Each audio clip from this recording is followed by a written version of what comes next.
John 5. Sometime later, Jesus went up to Jerusalem for one of the Jewish festivals. Now there is in Jerusalem near the sheep gate a pool, which in Aramaic is called Bethesda, and which is surrounded by 5 covered colonnades. Here a great number of disabled people used to lie: the blind, the lame, the paralyzed. One who was there had been unveiled for 38 years. When Jesus saw him lying there and learned that he had been in this condition for a long time, he asked him, "Do you want to get well?" "Sir," the invalid replied, "I had no one to help me into the pool when the water is stirred. While I am trying to get in, someone else goes down ahead of me." Then Jesus said to him, "Get up, pick up your mat and walk." At once the man was cured. He picked up his mat and walked. The day on which this took place was a Sabbath. And so the Jewish leaders said to the man who had been healed, It is the Sabbath. The law forbids you to carry your mat." But he replied, "The man who made me well said to me, 'Pick up your mat and walk.'" So they asked him, Who is this fellow who told you to pick it up and walk?" The man who was healed had no idea who it was, for Jesus had slipped away into the crowd that was there. Later, Jesus found him at the temple and said to him, "See, you are well again. Stop sinning, or something worse may happen to you." The man went away and told the Jewish leaders that it was Jesus who had made him well.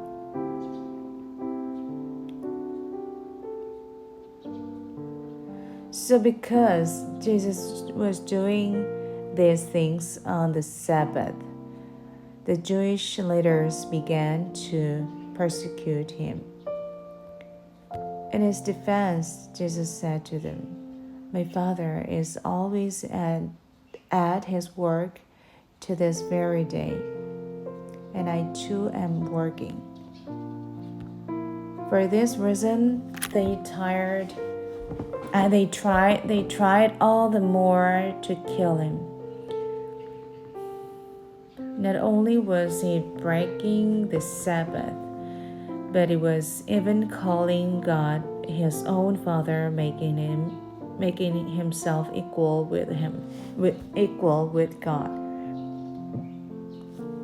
Jesus gave them this answer, "Very truly I tell you, the Son can do nothing by himself.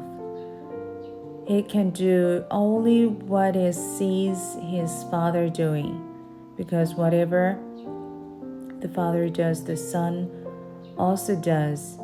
For the Father loves the Son and shows him all he does. Yes, and he will show him even greater works than these, so that you will be amazed. For just as the Father raised the dead and gives them life, even so the Son gives life to whom He is pleased to give it. Moreover, the Father judges no one, but He entrusted all judgment to the Son, that all may honor the Son just as they honor the Father. Whoever does not honor the Son does not honor the Father who sent him. Very truly I tell you, whoever hears my word and believes him who sent me, he eternal life and will not be judged, but is crossed over from death to life. Very truly I tell you, a time is coming, and has now come, when the dead will hear the voice of the Son of God, and those who hear will live. For as the Father has life in himself, so he has granted the Son also to have life in himself. And he has given him authority to judge, because he is the Son of Man. Do not be amazed at this, for a time is coming when all who are in their graves will hear his voice and come out. Those who have done what is good will rise to live, and those who have done what is evil will rise to become condemned. By myself I can do nothing.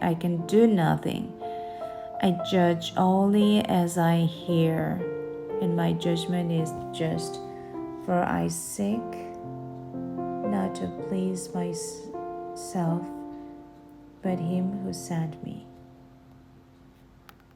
If I testify about myself, my testimony is not true. There is another who testifies in my favor, and I know that his testimony about me is true. You have sent to John, and he has testified to the truth. Not that I accept human testimony, but I mention it that you may be saved.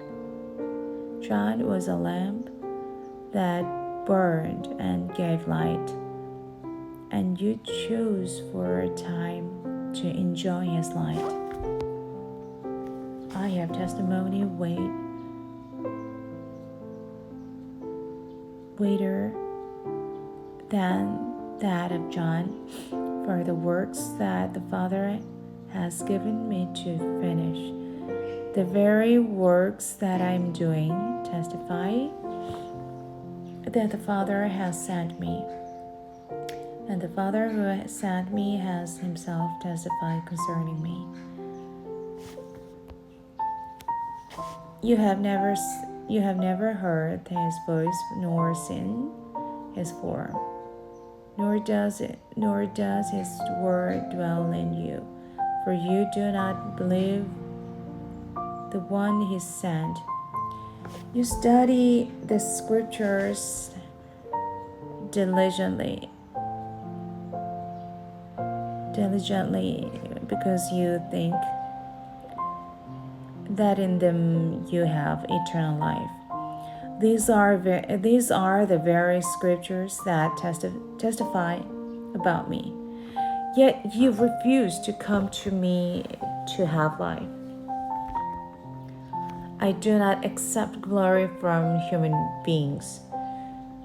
But I know you. I know that you do not have the love of God in your hearts. In your hearts.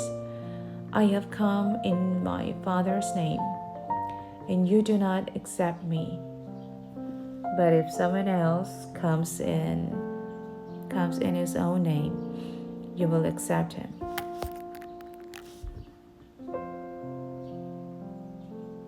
How can you believe, since you accept glory from one another, but do not seek the glory that comes from the only God? But do not think I will accuse you before the Father. Your accuser is Moses, on whom your hopes are set. If you believed Moses, you would believe me, for he wrote about me. But since you do not believe what he wrote, how are you going to believe what I say?